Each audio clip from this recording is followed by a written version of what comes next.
ମିଠା ରାକ୍ଷୀ ସବୁ ଆଣି ସାରିଛି ଦେଖନ୍ତୁ। ତାପରେ ମୋ ଭାଇକୁ ସଜେଇ ଦେଲି, ଚନ୍ଦନ ସିନ୍ଦୁର ମାରିକି ସଜେଇ ଦେଲି, ଫୁଲ ବି ଆଣିଛି।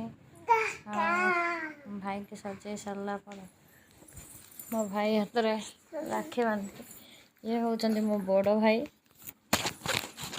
ଆଉ ମୋର 3ଟା ଭାଇ ଯେହେତୁ, ଆଉ ମୋ ସାନ ଭାଇ ନାହାନ୍ତି।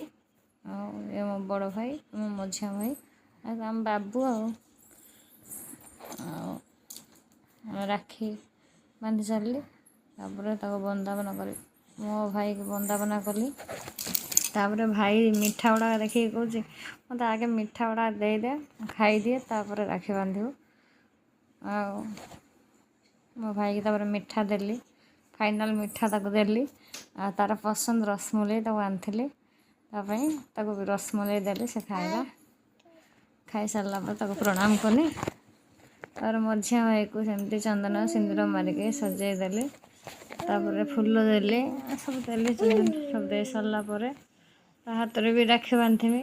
ପୁରା ଅପେକ୍ଷା କରିକି ରହିଛନ୍ତି। ଭାଇ ଭଉଣୀର ସମ୍ପର୍କ ତ ଜାଣିଥିବେ।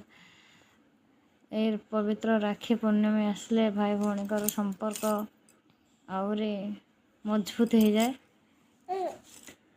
ଆଉ ଭାଇ ସବୁବେଳେ ଭଉଣୀକୁ ସବୁ ବିପଦରୁ ରକ୍ଷା କରେ, ସେଥିପାଇଁ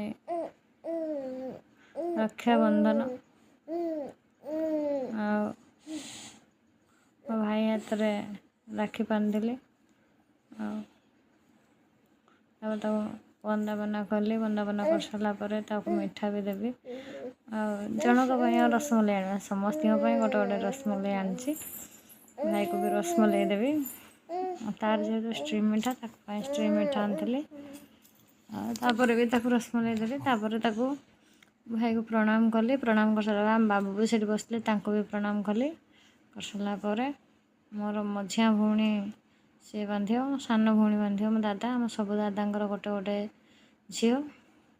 ଆଉ ମୋର ଯାହା 3ଟା ଭାଇ, ଆଉ ସମସ୍ତେ, ଆଉ ମୋ ଫ୍ୟାମିଲି ମେମ୍ବର ସମସ୍ତଙ୍କୁ ଦେଖେଇବି ନେକ୍ସଟ ବ୍ଲଗ୍ରେ। ଏଠି ତ ଦେଖେଇ ହେବନି ନା, ନେକ୍ସଟ ବ୍ଲଗ୍ରେ ଦେଖେଇବି। ଆମ ବାବୁଙ୍କ ହାତରେ ତାଙ୍କ ଶାଳୀମାନେ ବି ରାକ୍ଷୀ ବାନ୍ଧିଲେ। ଆମ ବାବୁ ଆଶୀର୍ବାଦ କରୁଛନ୍ତି,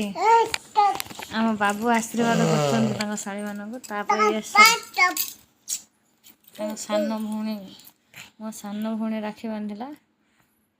ଆଉ ସାନ ଭଉଣୀ କହୁଛି ଯେ ମୁଁ ଏକା ବାନ୍ଧିବି, ମୁଁ କାହା ସାଙ୍ଗରେ ବାନ୍ଧିବିନି, ସବୁ ସାଙ୍ଗେ। ମୋ ମଝିଆ ଭାଉଜ। ଆଉ ତାପରେ ମୋ ସାନ ଭଉଣୀ ବି ରାକ୍ଷୀ ବାନ୍ଧିଲା।